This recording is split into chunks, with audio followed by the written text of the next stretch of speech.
My most unusual writing quirk. I don't know about quirk, but used to be I had a decent amount of, let's call them, requirements. I could only write at certain times of day, in certain places, a certain candle had to be lit, and so on. Then someone very wise pointed out to me that I was just creating barriers to my writing. Conditions will rarely be ideal.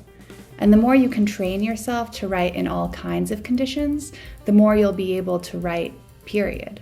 The one requirement, or quirk, I've retained is that I'm pretty sound sensitive. So 9 times out of 10, when I'm writing, I'm wearing earplugs.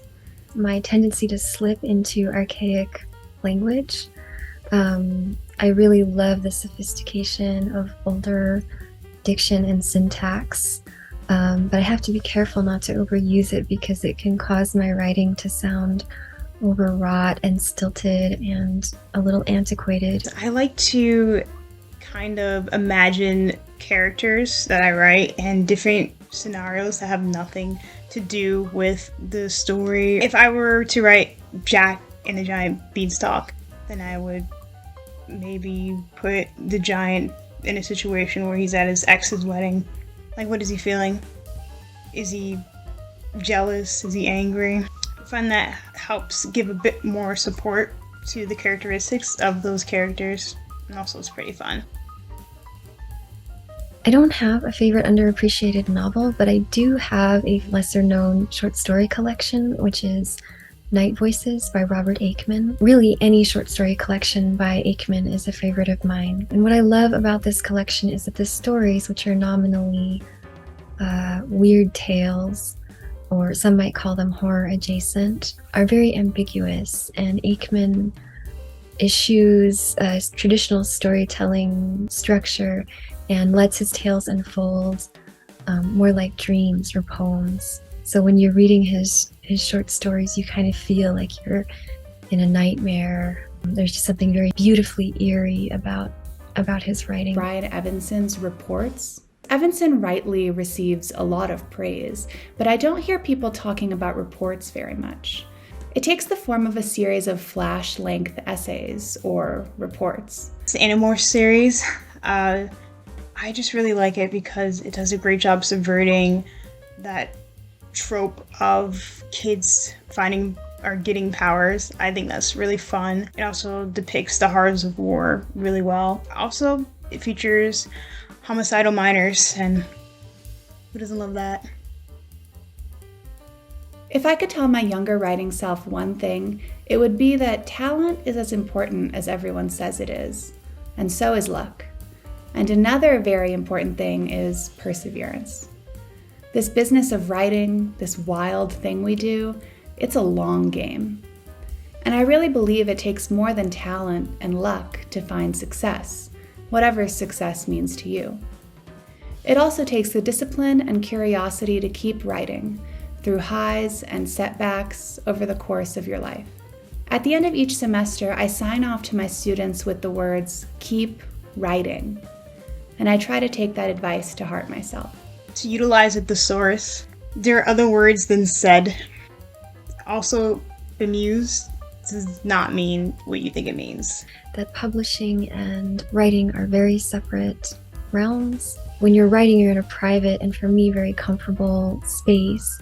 But as soon as you begin to publish, especially when you publish your first book, you're pulled into a slightly more public realm that involves self-promotion, for example. And if you struggle with social anxiety, which I do, this can be a difficult thing to learn how to navigate. And it just takes time to figure out what you're comfortable with. The most interesting comments I receive from readers are always those that prove to me that they're much smarter and better read than I am. For instance, I wrote a story called Tend to Me that came out in Lightspeed a couple years ago, and a number of readers pointed out that the protagonist, Nora, shares a name with the protagonist of the play A Doll's House.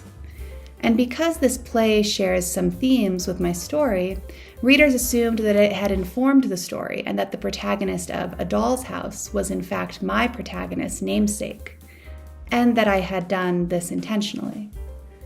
Which is all very interesting and perceptive, Only I had never heard of a doll's house until that point. So this was all news to me. The most interesting question I've received from a reader pertains to another facet of my life, which is my background as a visual artist. And people have occasionally asked me how my experience with painting and drawing and graphic art have informed my writing. Being a visual artist really taught me to trust in the image, the power of the image, and the imagination and the power of metaphor. And I learned that I don't need to transcribe reality directly or speak about my life directly.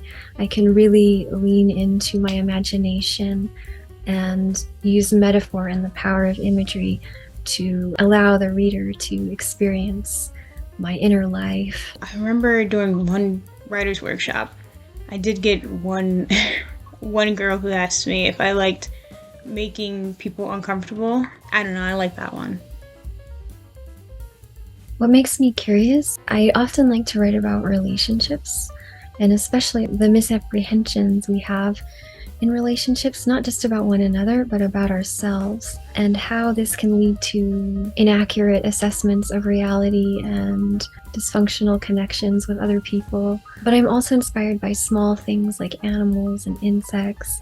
I've written poems about spiders and vegetables and inanimate objects. And these low-stakes subjects are important to me because they allow me to write without any preconceived notion of where the story or the poem may go. And thereby they allow me to surprise myself, which I think is really key in good writing. Folklore.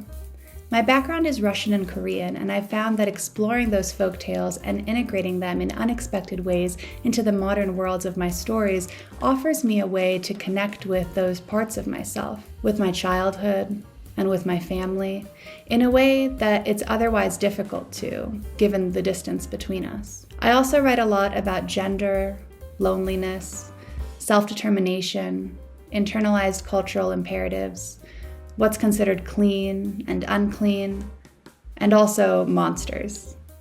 A whole lot of monsters. I feel like everything makes me curious. I think if you're writing, everything should make you curious. You should find a lot of different things interesting or want to investigate a lot of different things if you're writing.